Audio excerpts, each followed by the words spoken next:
provide your mana'o or comments on whether the Secretary of Interior should propose an administrative rule that would facilitate the reestablishment of a government-to-government relationship with the Native Hawaiian community. No decision is going to be made today or in the next 2 weeks. There's 60 days of comments that's open, so the Secretary is really interested in hearing your mana'o. And as Uncle said, this is one of 15 meetings. We have been on Oahu earlier this week, the capital, Waimanalo, Lanai, Kapono, He'ia, and then Makakilo. So mahalo for letting us come to your community here in Lanai.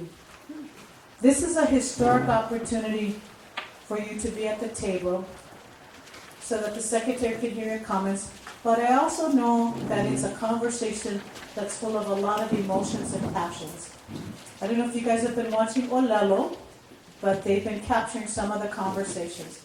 This has been a long time standing, so I realize there's a lot of, people feel very strongly about this matter. My role as a facilitator is to try to make sure that the meeting is fair. Everybody who wants to make a comment is given an opportunity to comment. That it's also safe, that people feel comfortable coming up and sharing their mana'o. And I would ask that we would respect whoever's here speaking, that you would want to give them the same respect as they would give you. So please, I appreciate that if everybody is, and I know we're in Lanai. You guys will see each other at the grocery store and down the street, and you all know each other. So I know that you will be extremely respectful to one another. I just want to give you an overview of tonight's meeting. You're going to hear a panel presentation.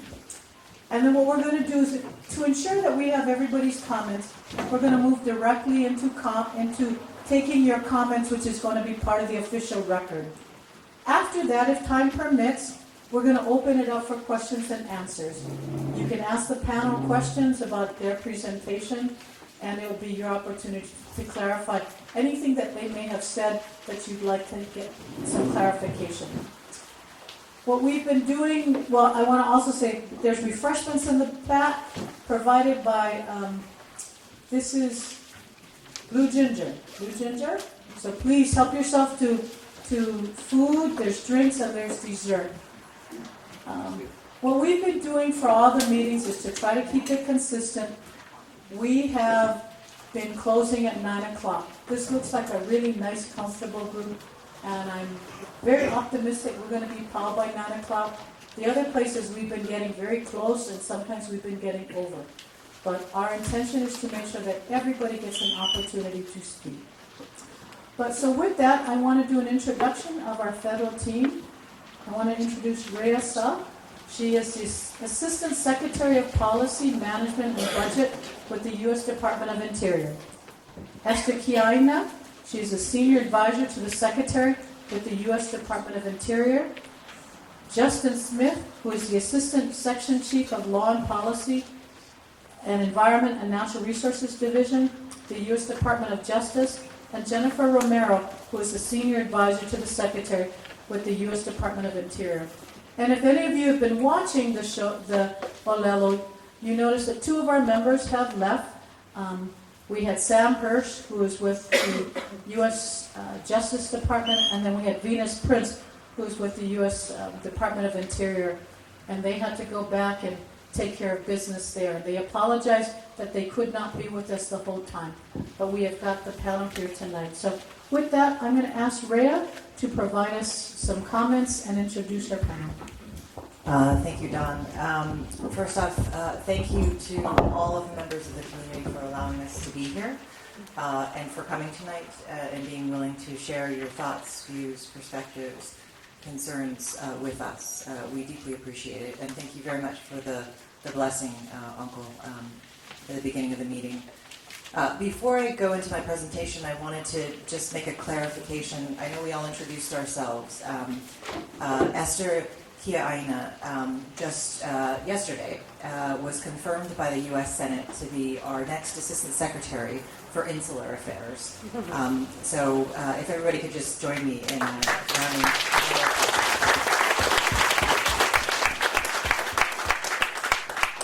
I think it's important to note that these positions, these assistant secretary positions, are quite high-level positions, and there are now more Native people occupying these positions in the Obama administration than any other administration in history.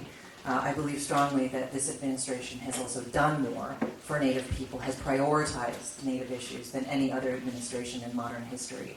So we all collectively are proud to be a part of this administration, and again, once again, we are thankful to have the opportunity to talk with you about these important issues tonight. So again, I am with the Department of Interior. Many of you may be familiar with the work that we do across the country. We manage natural resources, parks, refuges. We also manage energy resources, renewable energy, as well as conventional energy. But of all the things that we do at the Department of Interior, there's probably nothing more important and nothing more profound than our responsibility that we have to the 566 federally recognized tribes in the country in a government-to-government relationship.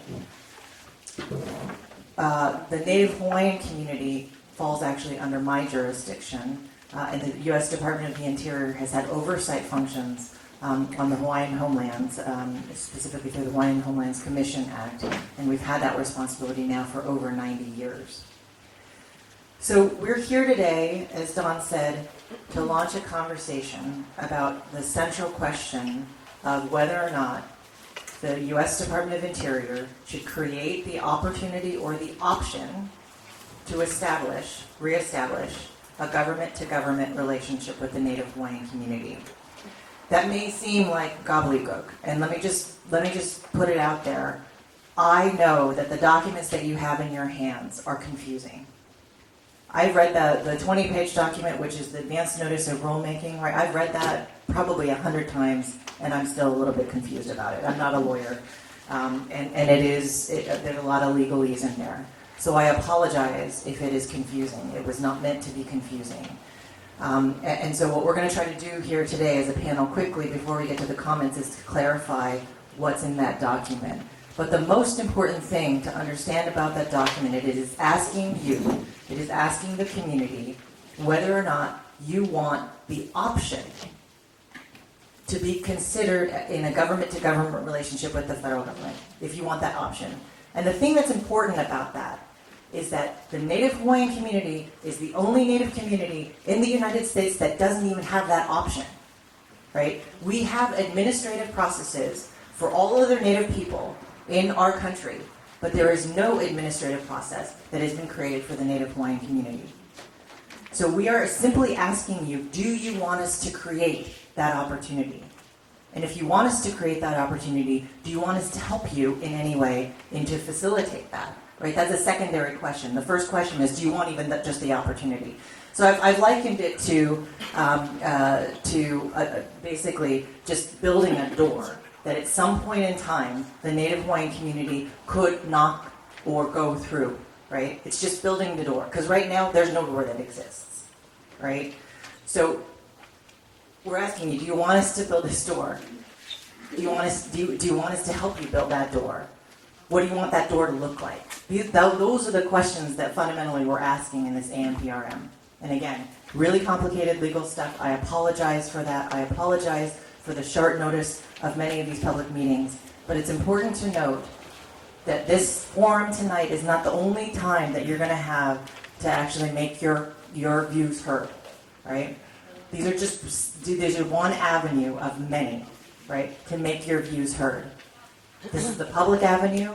You can also write in private. You can write it. You can obviously write it on paper and send it in the mail. There's an email address that you can send your comments. You could fax your comments. But I would encourage you to think a little bit about these questions. To talk to your family, communities, neighbors about these questions. You don't have to feel pressure to make a decision right now. You really don't. The comment period is open for 60 days. It goes until August 19th. And again, we certainly hope that the conversation we'll have tonight will clarify some of the issues that are embedded in this AMPRM. And let me just say that the work that you see in these documents is work that was crafted by the Obama administration, but it is work that has been built on your own leadership within your own communities and within your own congressional delegations. On the federal side, it's the 1993 Apology Resolution to the Native Hawaiian people. It's the 2000 Reconciliation Report. On the congressional side, it's all of the 2 decades of work of the Hawaii Congressional Delegation under the leadership of Senators Akaka and Inouye, Congresswoman Mink, and then Congresswoman Abercrombie. And it builds upon the state process that was initiated in 2011 with the passage of Act 195 that establishes a Native Hawaiian Role Commission. So this is not necessarily at all even our work. This is the work of your community. And we are here today fundamentally because we have been asked to be here by members of your community, by leadership within your community, and by your congressional delegation. So with that, let me turn it over to my colleagues. And again, I just deeply appreciate the opportunity to be here and the opportunity that you've given us to dialogue with you. Thank you. Thank you, Rhea. I'm Justin Smith, and first I'd like to say what an honor it is to be here.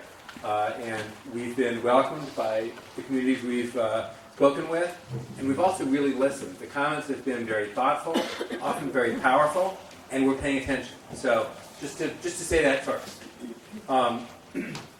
So this document is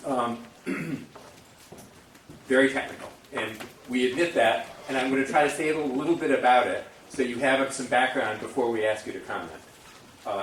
The basic question in the document is about establishing the government-to-government relationship with the Native Hawaiian community.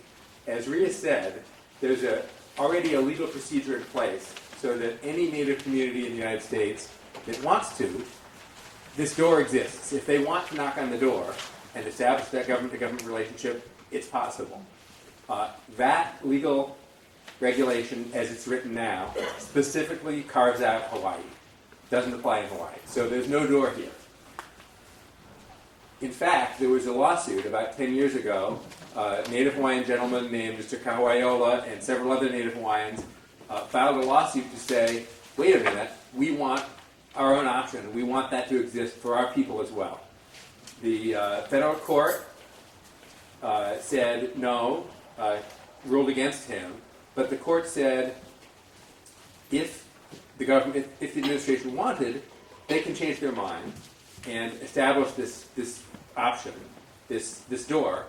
That's the question we're coming to you to talk about today. The Obama administration is considering whether, as the court said, should that door be in place.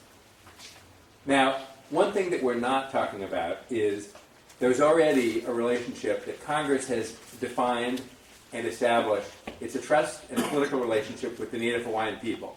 There are over 150 laws that Congress has written that are about Native Hawaiians. There's the Hawaiian Homes Commission Act. There are laws on education, cultural preservation, numerous other topics, health. Those laws are already in place, and we, the executive branch, have to follow those laws and can't change them. What we propose to do is to add something additional. That there's a relationship with the community, a trust relationship with the community, but there's not a government relationship that exists in addition to that. And the question is, should there be the option for that relationship to come into being? Now, how would that happen? Well, the key point is it would be an act of sovereignty and self-determination by the Native Hawaiian community that no government would have to interfere with or be involved with. If the community wants, they can come together, write a constitution, approve that constitution, elect a government. That's all. Democracy, something done by the community. We don't have to be involved. And if the community doesn't want to do it, that's the end of the matter. None of that has to happen. If the community doesn't want to put that government in place, it doesn't have to do it. Once that government exists, that government would then potentially have the option, and again, it's an option. If the democratically elected leaders of the Native Hawaiian community don't want to knock on the door that we're talking about and create a government-to-government relationship, that's not required. They can do it if they want. It's an option that we're talking about creating. So that's the fundamental question is, should there be this option that exists for Native peoples elsewhere in the United States? If you look at the materials we've distributed, there's a set of 5 very general questions, and then at the end of the document, and I know this is, involves some legalese, there are 19 questions that are just more detailed versions of the 5. Just to walk you through the 5 very quickly. Number 1, that's the question I've been talking about. Should the federal government put this door in place or not? And if the answer is no, there's no need to go further. We're done. If the community doesn't want that, there's no need to proceed. Questions 2 and 3 are, as I said, the community can do all this on its own. But if the community wants the federal government to assist in some way, we're able to do so, and we'd like to know. Questions 4 and 5 are a little bit different. They involve, imagine a situation in which 5 or 6 different governments claiming to represent the Native Hawaiian community come to the Secretary of the Interior and say, I am the government. Each of them says that they are the authentic government of the whole Native Hawaiian community. How does the Secretary decide which one is the right one? And the answers are going to, we'd like your input on what the answer should be, how the Secretary should decide. We think it's going to involve the democratic origins of that government. That is, it'll have to be a democratically elected government that represents the Native Hawaiian community and shows real support within the whole community. And also there are federal legal requirements that apply.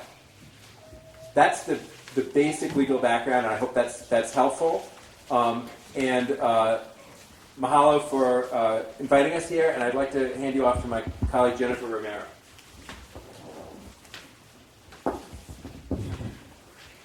Aloha. Thank you for hosting us tonight.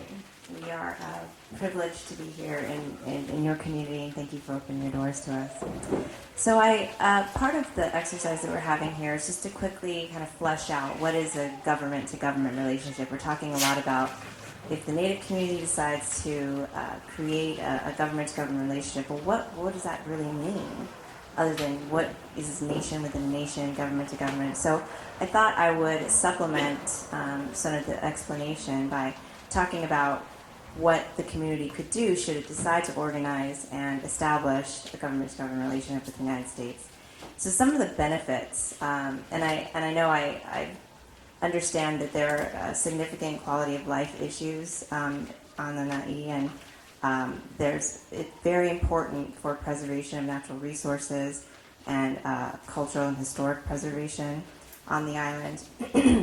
And if the government-to-government relationship is established, as a government, the community can negotiate with the United States for benefits that would actually help individuals to actually exercise their authorities to enforce preservation of natural resources, really work on a government-to-government, shoulder-to-shoulder basis with the United States to, for instance, and enforce traditional hunting and gathering exercises or fishing and farming.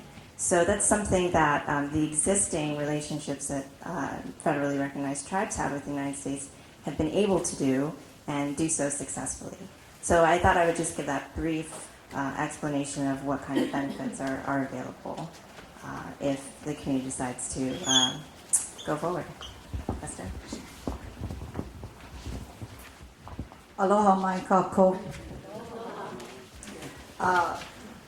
One of the most frequently asked questions throughout the hearings is that your government-to-government relationship seems to be very limited within the confines of domestic law versus international law. And we confess that that is correct. That is our kuleana.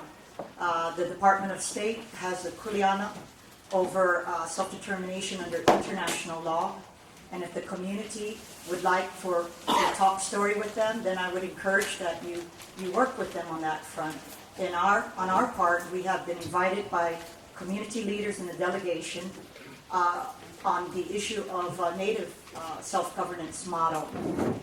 And as Ria said earlier, the kuleana of the Department of Interior is similar to the Department of Land and Natural Resources in that The government manages all of our federal public lands. In this case, it also manages the Hawaiian Homes Commission Act. We also have an Office of Native Hawaiian Relations that is working to improve the larger issue, not just Hawaiian homelands.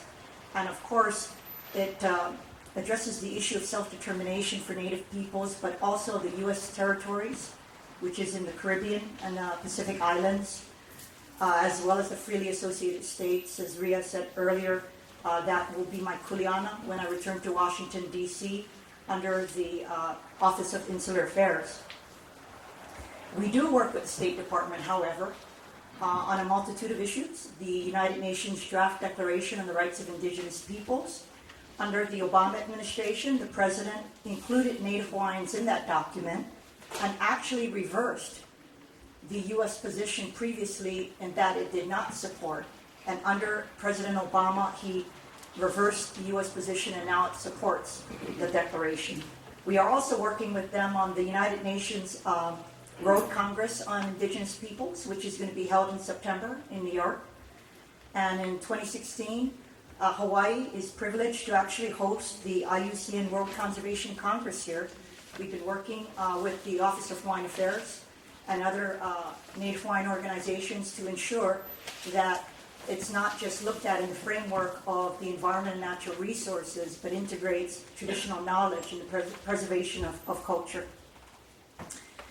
Another theme that has come up throughout some of the hearings is that as a Native Hawaiian, people have asked, how dare I sit on this panel when I should know what happened to the Queen? And I'd like to just share a little bit of why I am here. Personally, my brother yesterday, Keola Mauloa, reflected our feelings.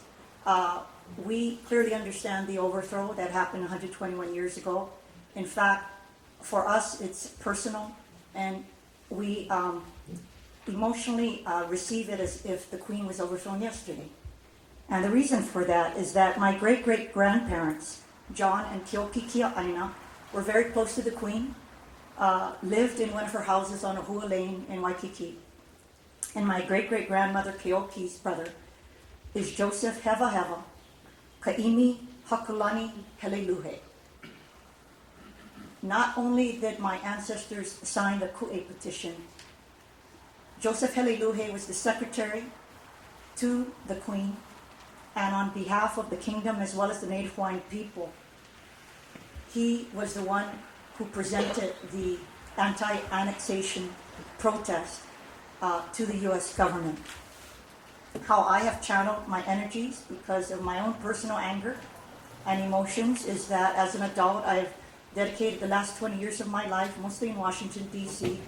I've been working to improve the quality of life for our people, mostly with Senator Kaka.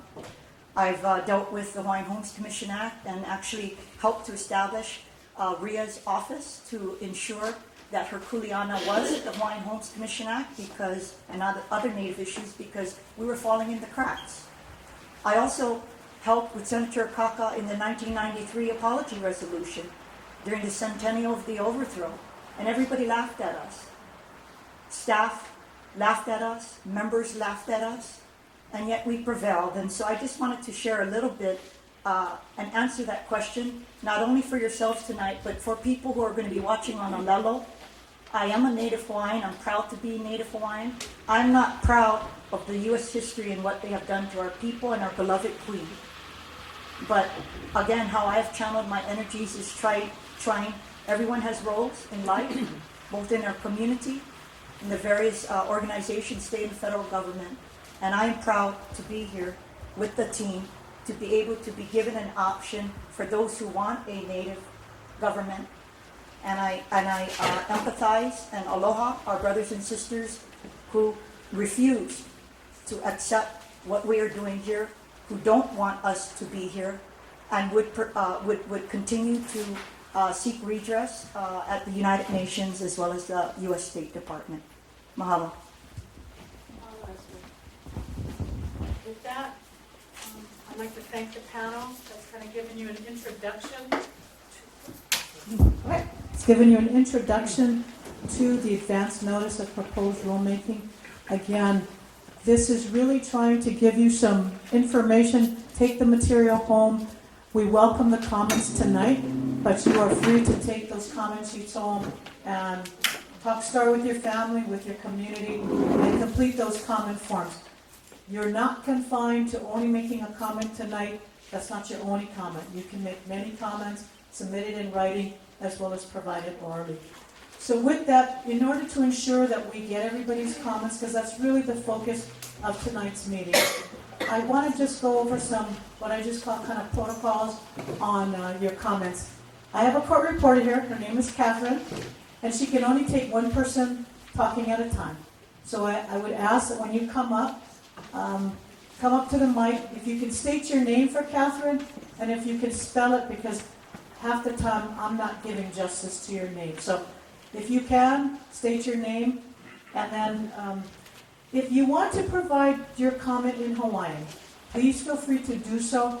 I apologize that we do not have a translator here tonight, but if you ask, we will take the audio and we will have a translation.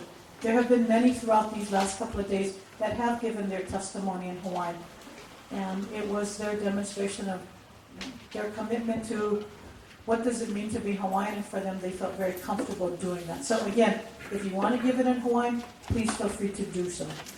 If you are uncomfortable with giving an oral testimony, because I know sometimes it is hard to come up to a mic and talk to everybody, that's all right.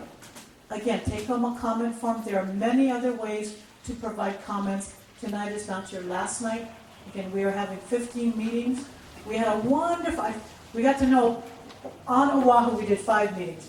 We had a nice following that followed us from the capital to Waimanalo to all the way to Makakilo. So please feel free, if you're going to be on any of the other islands, come and join us. In the back, we have a press release that tells you all the dates of those meetings. Again, in order to be consistent with all of our meetings, and I apologize, and I hope not to offend anyone, but we're limiting to 2 minutes. So I have Lorinda here, who's got a card, and she will put it up when there's 1 minute, and then she'll 30 seconds. And this is kind of just my style, because I want to be as unoffensive in your space. If you see me getting close to you, that probably means your time is kind of wrapping up. If you see me putting gently touching you, that means your time is power.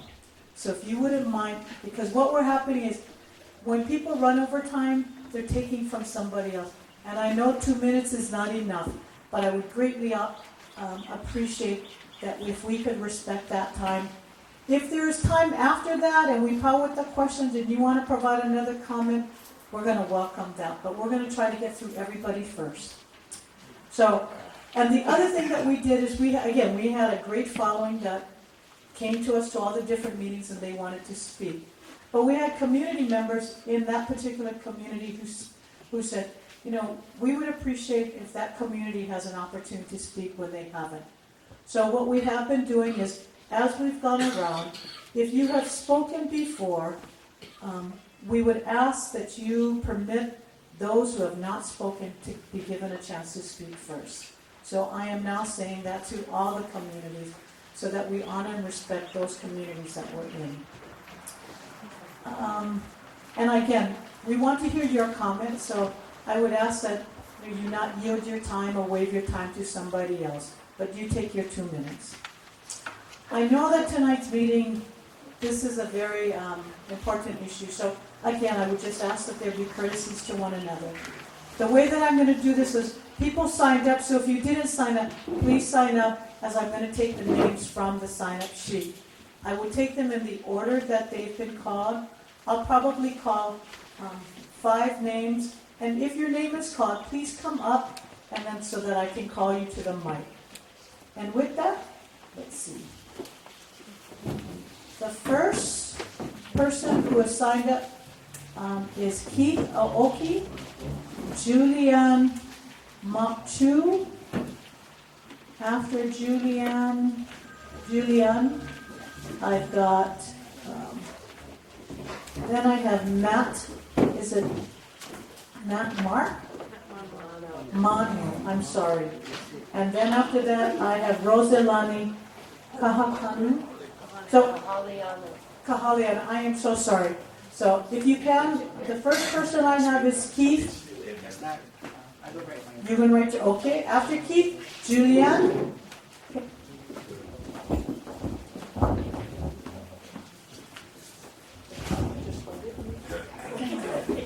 I can sing better than I can talk.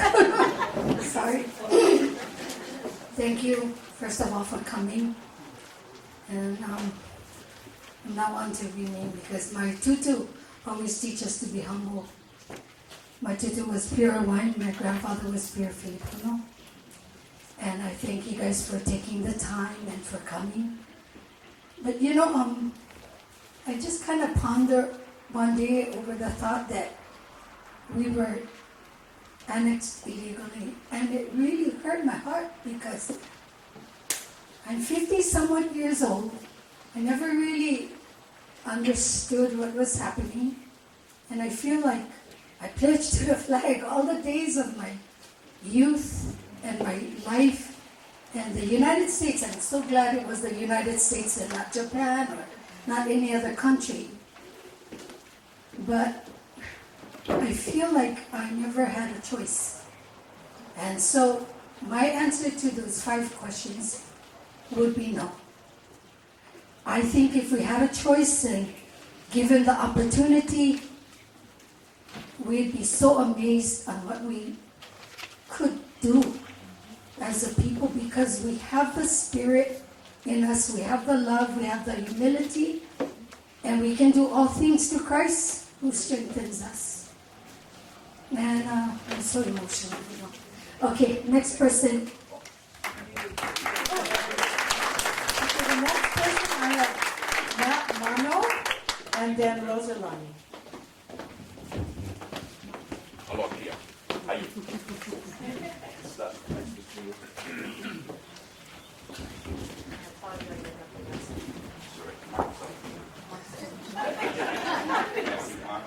Hey, aloha. You guys all know me. I've been a resident here since the day I was born.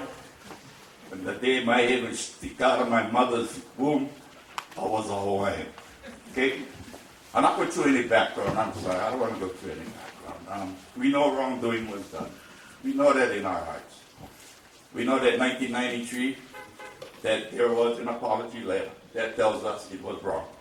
Automatic. So we know that our queen was illegally overthrown. We also know that the no treaty, no annexation, that was already wrong. Through international law, that's illegal if we do go through international law. My fear for the Hawaiians is if you go the other side, through international law, you guys will be guilty of a war crime if this ever goes through. And that's the biggest issue. But, long story short, for the 5 questions that you guys have asked, with respect, my answer is no. I have 5 children, 15 grandchildren. I protect my family. Aloha.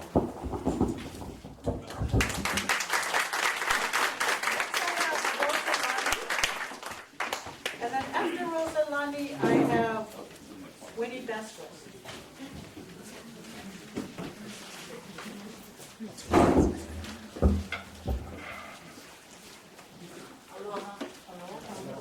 Aloha kako to all my friends and neighbors that have come tonight.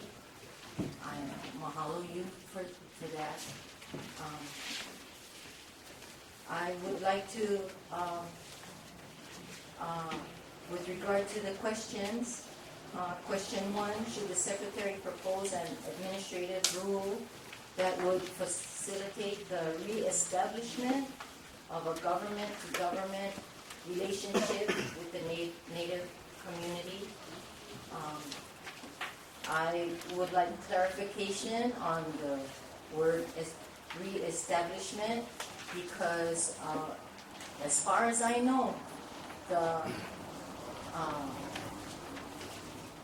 relationship that Hawaii had with the United States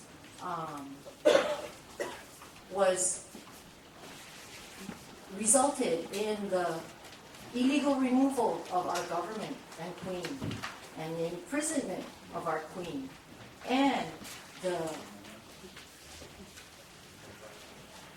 and the stirring of the na'au of multiple generations of our people.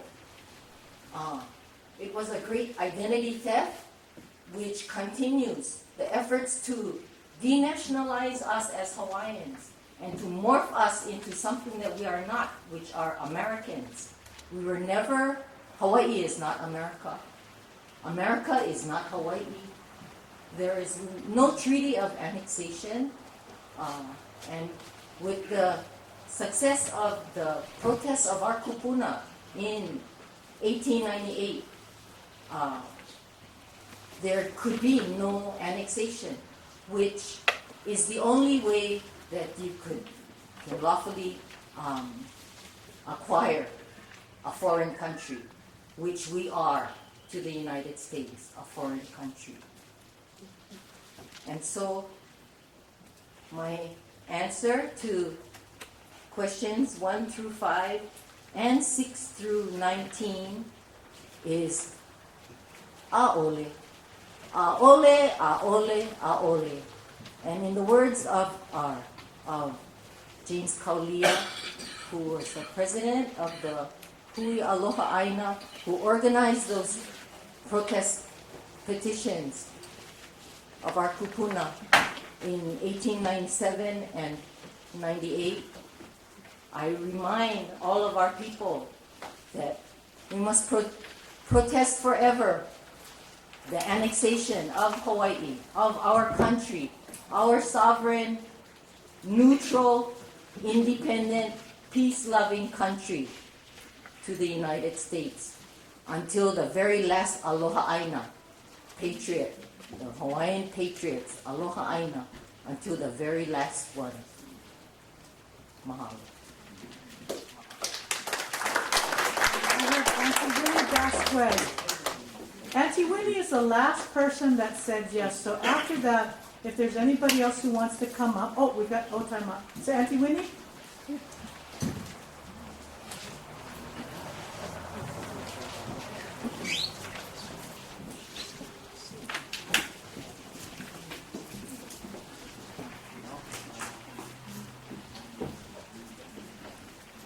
Good evening.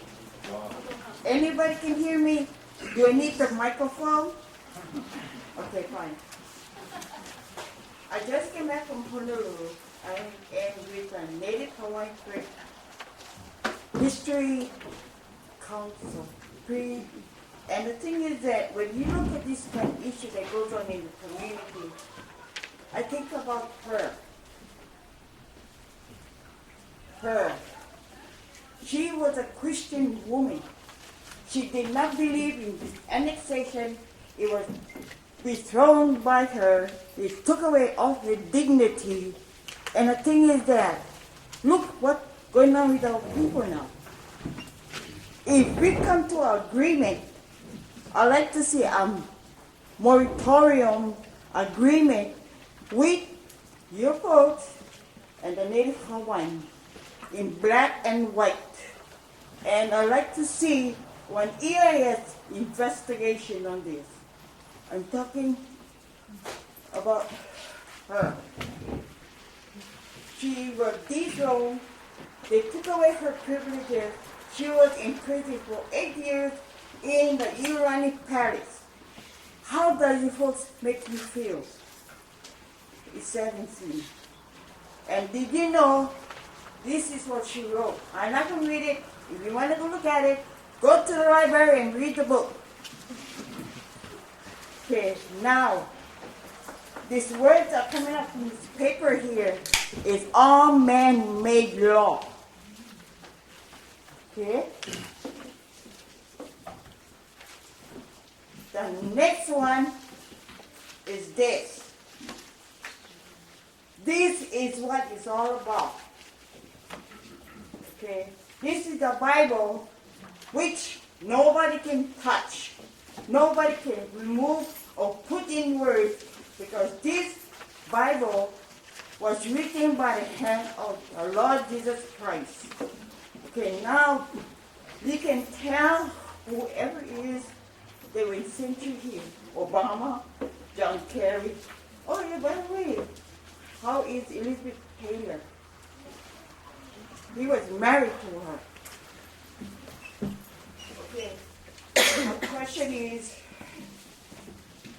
how can you find a definition for with a Native Hawaiian custom and the international law? This is all Western knowledge. We cannot follow that kind. That's why we were bothered to say, home and nui, keep it in you.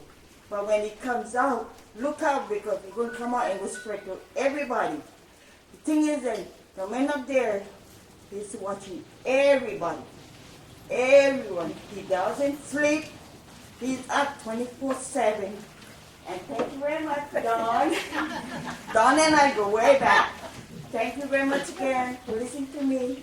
And my name is Wonderful Bastard. Winifred.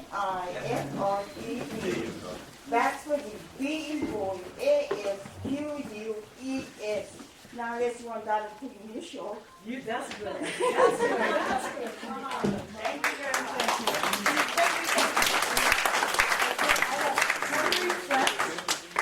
And refresh.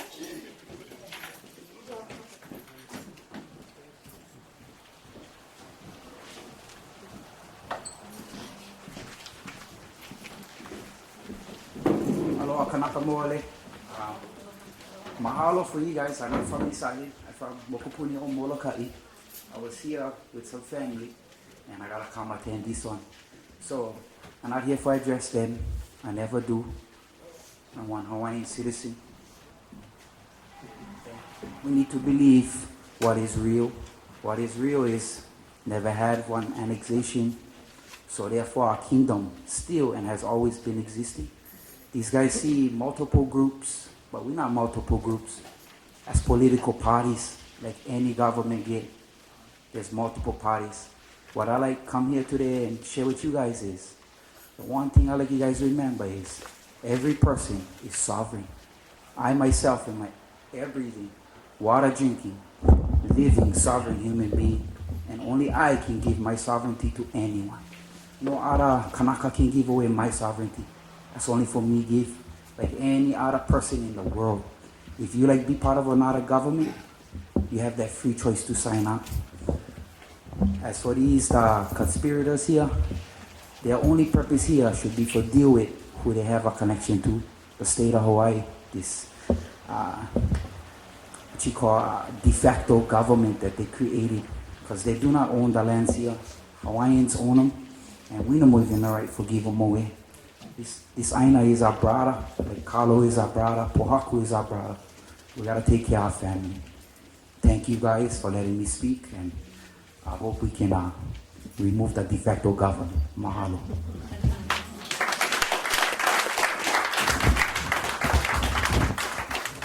Mahalo to the people of Lanai. Does anybody else want to make a comment that hasn't made a comment? I would tell you, we've never been in a situation like this. So what we always had more comments than we had time. So what I'd like to do is, what I said at the beginning, we've been having questions. So does anybody here want to ask a question about what you heard in the presentation? Yes. Sally, why don't you come up to the mic? And this part, I'm sorry, is not part of the official record? No, so, So, yeah, great. I just wanted to ask a question about the joint resolution. I'm a little concerned with how much of your proposed rule relies on Rice, the Rice opinion, like that's the Bible.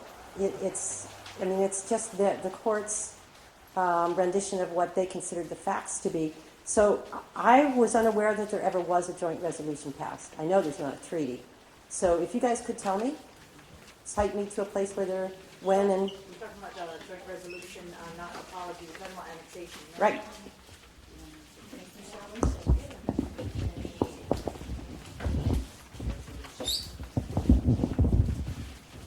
First of all, as to why the rights case is discussed in here, there's a lot of legal sources in here, and we were actually trying to shorten the document. So we tried to cite to a Supreme Court opinion just because they have all the other sources cited in there. I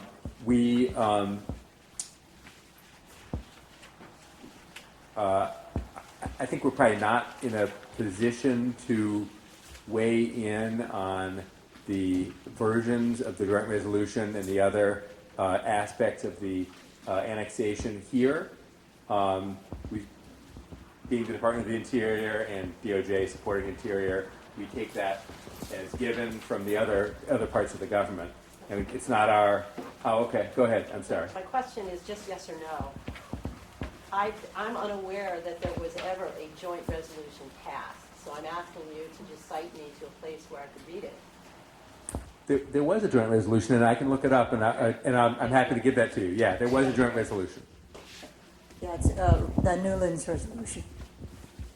Does anybody else have a question that they'd like to ask? Wow. Oh, yes, no, please come on.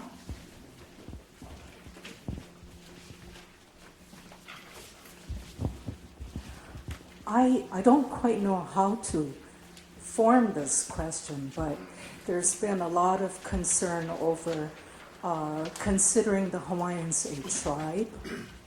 And so I guess my question is, if this goes through or proceeds, would somehow the Hawaiian people be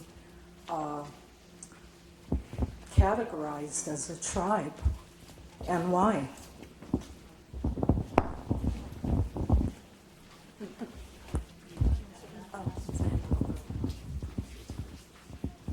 I'll take a stab at that. Thank you for that very good question.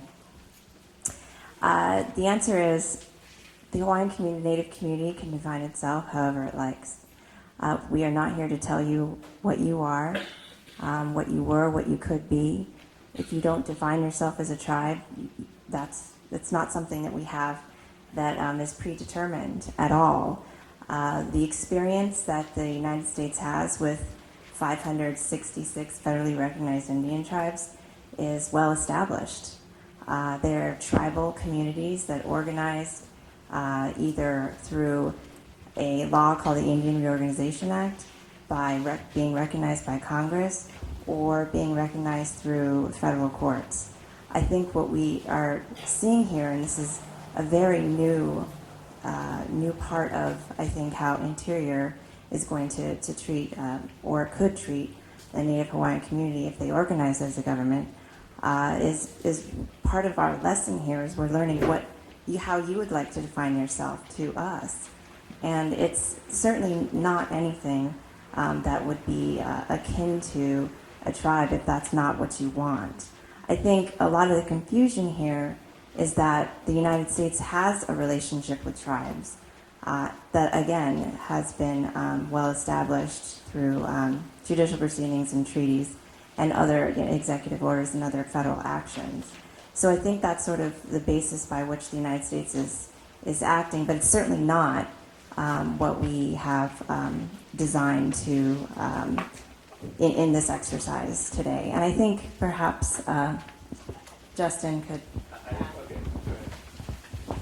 To add one thing, if you look at the way Congress has approached Native peoples in the United States, there's Native Hawaiians, Native Alaskans, Native Americans are the classifications that Congress uses in many laws. And Congress has clearly recognized that Native Hawaiians are unique and distinctive, and that their situation is really different.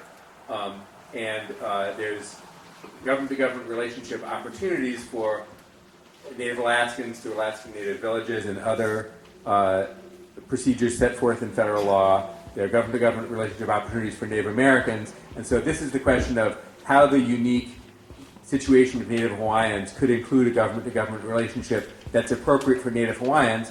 And Congress has already said that these categories are different, and we're not proposing to do anything, in fact, we legally can't do anything that contradicts the approach that Congress has taken already. The other thing that I would add is that there is a current process, Bureau of Indian Affairs acknowledgement process. This is not amending that. This is creating a completely separate process specifically to reflect the unique history, culture of Native Hawaiians. Do I have any other? Yes.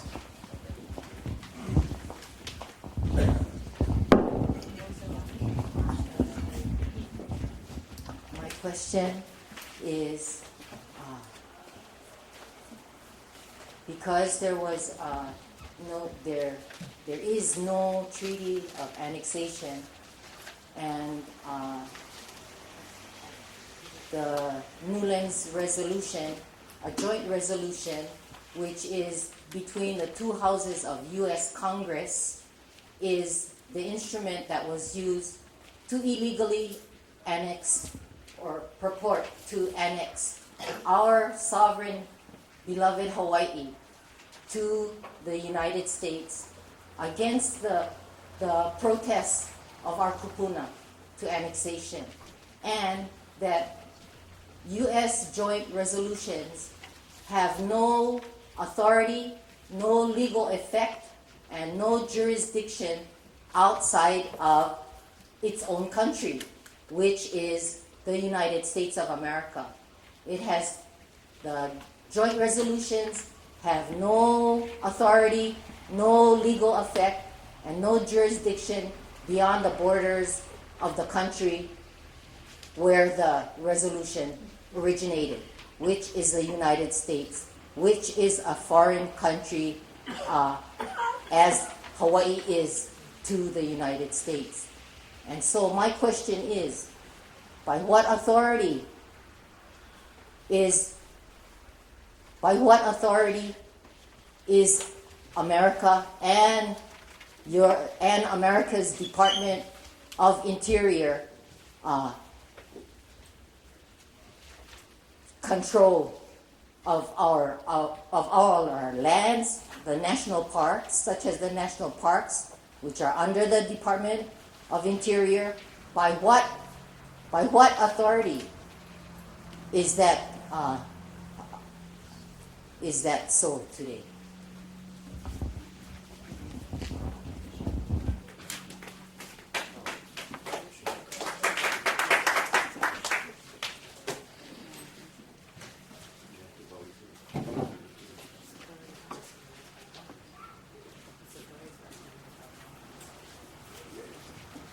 I guess there's two questions here.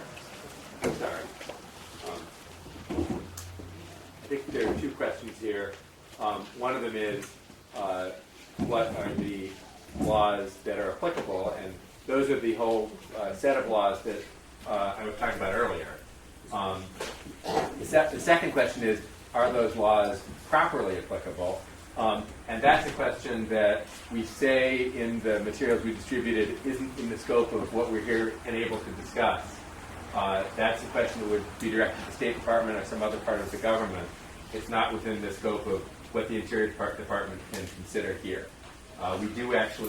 We say we can't consider that issue in this particular proceeding. We're focusing on what is within the authority of the Interior Department in the written materials we distribute.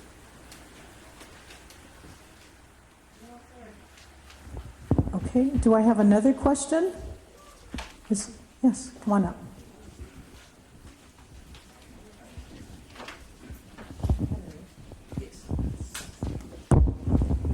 You guys say you guys get one unique status with the native Hawaiian people. I pose this question. What is the difference America and Hawaii has versus Russia and Ukraine? Russia illegally occupied Ukraine. America illegally occupied Kingdom of Hawaii.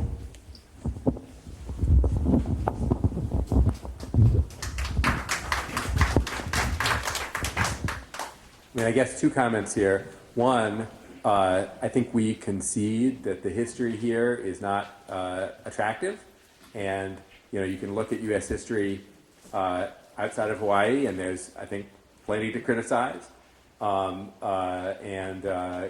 with Native Americans and other peoples. But, and I'm sorry to sound like a broken record, we came here with a set of issues that we were able to discuss, and that's not, unfortunately, in the scope of what we've got on our plates. We do hear the comment, and we certainly are aware of the history, and Congress, in fact, has issued the apology resolution which acknowledges the illegal overthrow. But again, that's not what we're able to discuss today.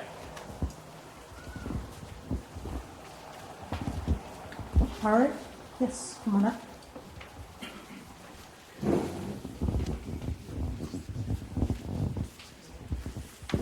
I have a question for you. You said there were 250 Native American tribes, or thereabouts? 566. Are there any that have reestablished their own sovereign nation? There are. Do you know how many off the top of your head? There are tribes that have reestablished their government-to-government relationship with the United States. There are at least, I can't really assign a number. I want to be as accurate as possible, but certainly there's a process that's available in 25 CFR Part 83. And in your estimation, do you think the U.S. government helped them attain that quicker?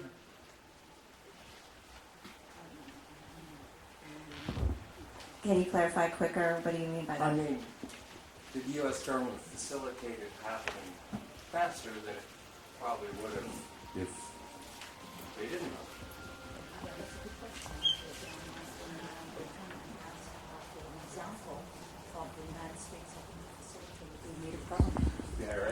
Yeah, there certainly is. There's the codified regulations that I just mentioned to you. There's also the Indian Reorganization Act of 1934, where the United States reestablished its government-to-government relationship with already existing tribes throughout the country. As to whether it was quicker than had there not been United States involvement, I think that's not something I can answer. Thank you. Do I have any other questions?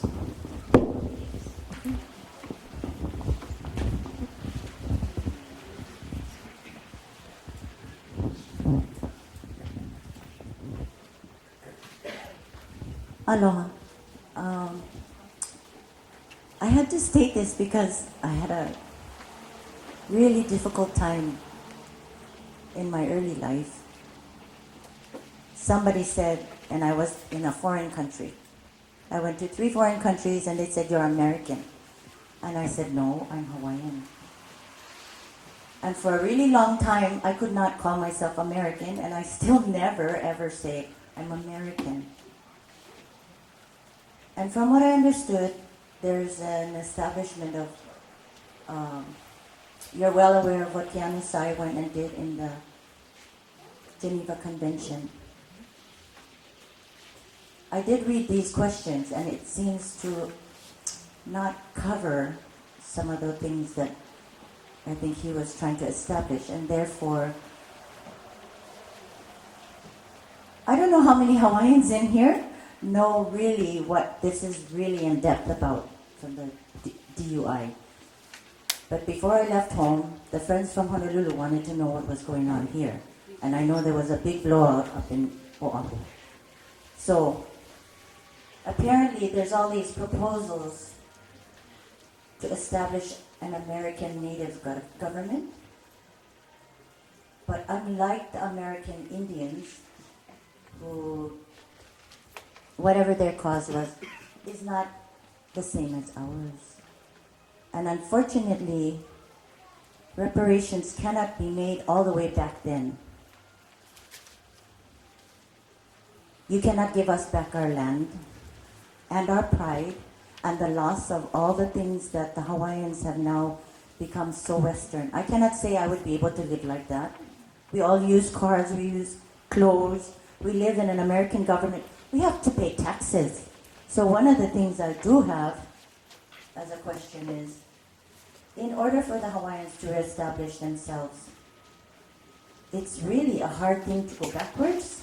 And what the Secretary is proposing is something more like being an Indian of America. And it's not the same. I believe our sovereign nation needs some establishment help, but I'm not sure that all the Hawaiians are on the same side as the other Hawaiians who are all wanting to do one thing or another, yeah, with how we're going to run the government. That would take a while to sort. But I cannot say that I agree with how the Department of Interior is proposing. I cannot even be sure that the Hawaiians we have in high places are all going to agree, because of course that's not our history. The question I have is, does any of these things align with the Geneva Convention? Because he did establish that we are a sovereign nation. This is separate from what OHA has proposed to you, and I missed Colette Machado's stuff. I don't see Kaman O'Opono.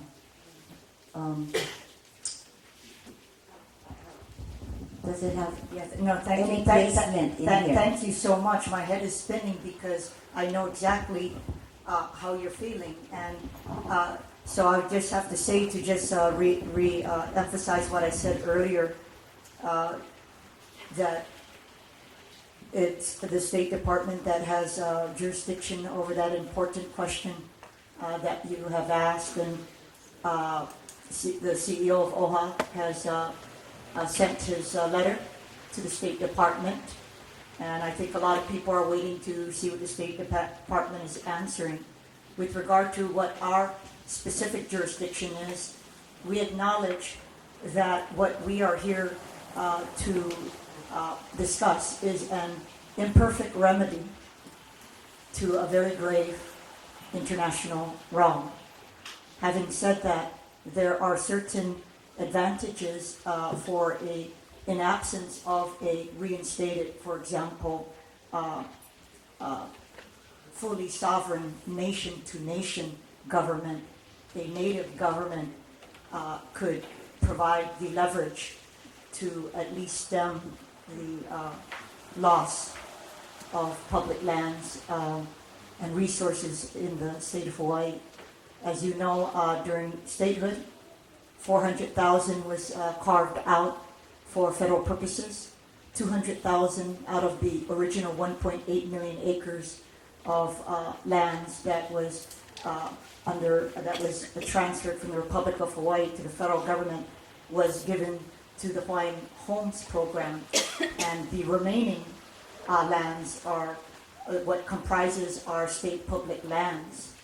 And so a government, Hawaiian government that could be established within, under domestic law, could have the authority to negotiate with the state of Hawaii and the federal government on the disposition of those lands. I think one grave concern that I've heard from all of the people of Hawaii is that the state of Hawaii has the right to sell lands, whether we like it or not, and with the limited and finite resources to just prolong any discussion of that is actually detrimental to not only the Native Hawaiian people, but all the people of Hawaii. So that is the only difference. So I appreciate the question. It's something that has to be addressed, again, within the confines of the State Department and the United Nations. And we have clearly heard that is the sentiment of so many of our people. And just to add one additional thing, you were talking about whether it's possible to restore Hawaiian culture, and in other parts of the United States, Native peoples have been successful in preserving their language thanks to a government. They have established court systems. A government is an extremely powerful thing.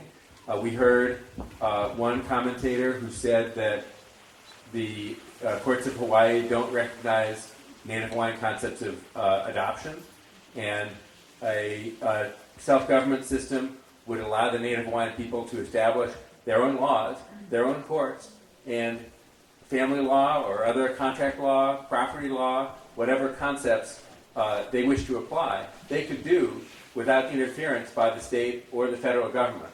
So a government is a remarkably powerful and effective thing, and there's a lot you can do with it in terms of preserving culture and the civilization of a people. I know Sister has another question, but is there anybody else who has a question? All right.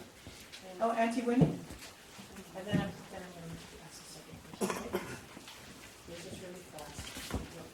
His first question is, it would be in support of the Hawaiian peoples if the government could support us and give us all the benefits that, as well as the land, that military has. And that probably is somewhat unfeasible because we have so much benefits and privileges. That was just a throw-in for us to laugh at, but I'm not laughing at it. They have 50% of all kinds of things. And I wouldn't be that unhappy about having all those benefits and discounts off of everything where they go, yeah? Not just Hawaii, worldwide. But unfortunately, that still runs under the federal government. Okay, mahalo. Thank you for letting me share that earlier. Yes, a question. My answer to the 5 paragraphs in the paper is no. We don't want it. We don't need it. We can develop our own nation for the Hawaiian people. The thing is that we have too much interference with the Congress, with the president, and the president comes here only for vacation. And who pays the bill? Taxpayers. Over $6,000. And where he stay? In Kailua Beach. And who has all that for enforcement? The police department. And who pays for that? The question is, why should we do all this kind of stuff? We don't need it. But see, this is the westernized now. Okay, when you have something you can, everybody wants to go early, everybody wants to look at it. But Hawaiian people, we are so humble. We are hurting big time. But see, people don't look at it that way. We are so discouraged that we have to entertain both. I don't think so. Thank you very much again. Thank you.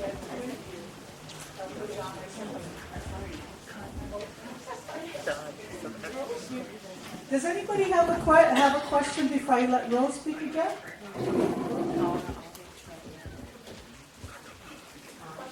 I would like some clarification. In your paper, or on question 2, should the Secretary assist the Native Hawaiian community in reorganizing its government? I would like some clarification on exactly who is the Native Hawaiian community. Because our sovereign country, our sovereign, independent, neutral, peace-loving country, Hawaii, is made up of multi-ethnic, of not just Kanaka people. So who does your question refer to when you say Native Hawaiian with a capital N?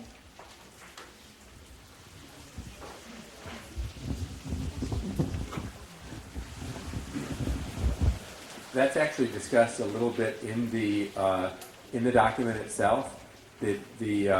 Our public notice talks about Congress has used 2 different ideas of Native Hawaiian. One that involves having any Native Hawaiian ancestry, and another that has a blood quantum requirement, the one in the Hawaiian Homes Commission Act. Because we're the executive branch, we have to follow the laws of Congress. And those 2 definitions are what we have to work with. And so we have... That doesn't include a lot of our people here in Hawaii. That excludes people that are however the Congress has defined Native Hawaiian community. That's unfortunately the way Congress wrote the law, and we're bound to follow the law that Congress wrote. But we are interested, what we're not trying to do is to tell the Native Hawaiian community how to write that definition. So once this government that we talk about, should it ever happen, and should the community want to do it, once it comes into being, it gets to decide what the membership rules are. We have these 2 congressional definitions that are relevant, and we ask how they should apply. But ultimately, the community does decide how the membership system works. a lot of Who's this the is about community self-determination. Are referring to when you say the Native Hawaiian community? Well, Congress has given us some baseline, some markers, and we're actually asking for comment on who the community is. We know what the mile markers that we've gotten from Congress are, and our questions say, how do we use these mile markers to come up with a definition that says who gets to ratify the Constitution, who would vote in this government. A true definition cannot be within those confines with regard to our sovereign country, Hawaii. Because as you can see, it is made up of many ethnicities, not only Kanaka people with the koko. And as our Hawaiian Kingdom nation state was before the overthrow, it was all inclusive of people of other ancestry besides Hawaiian. So your Congress's definition of Native Hawaiian excludes a lot of people, and as did the Hawaiian Homes Act, which is a federal act of the United States, cut off a lot of Kanaka people, the ones that did not meet the blood quantum.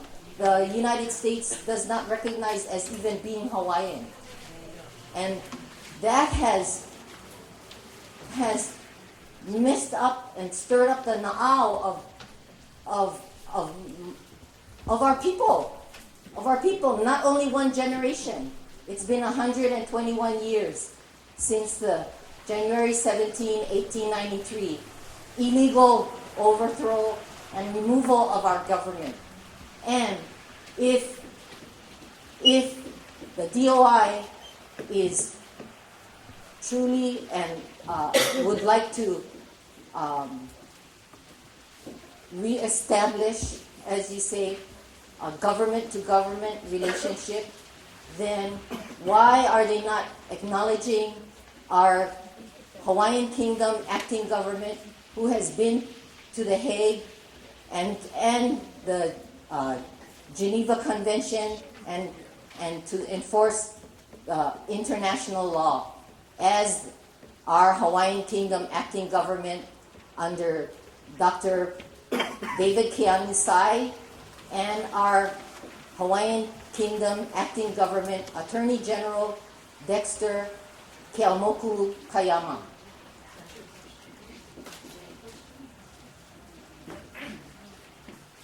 My question is,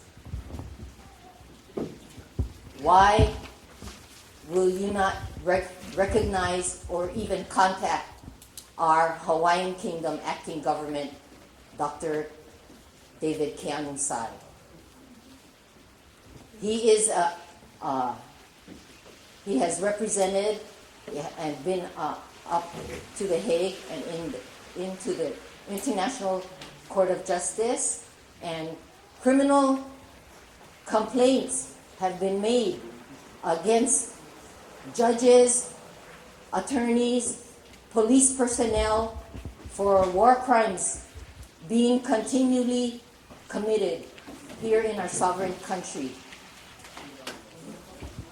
Just there's a lot of good comments there, and to pick up on one of the things you said at the beginning, which I think is very valid, one advantage of having a Native Hawaiian government is that it would then not be Congress's business to write definitions that people view as divisive.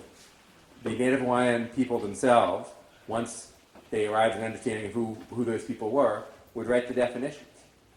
And in fact, another advantage of self-government is that the federal government is increasingly delegating the ability to administer federal programs and stepping back and letting Native peoples govern themselves, creating opportunities for self-determination and self-government where we can.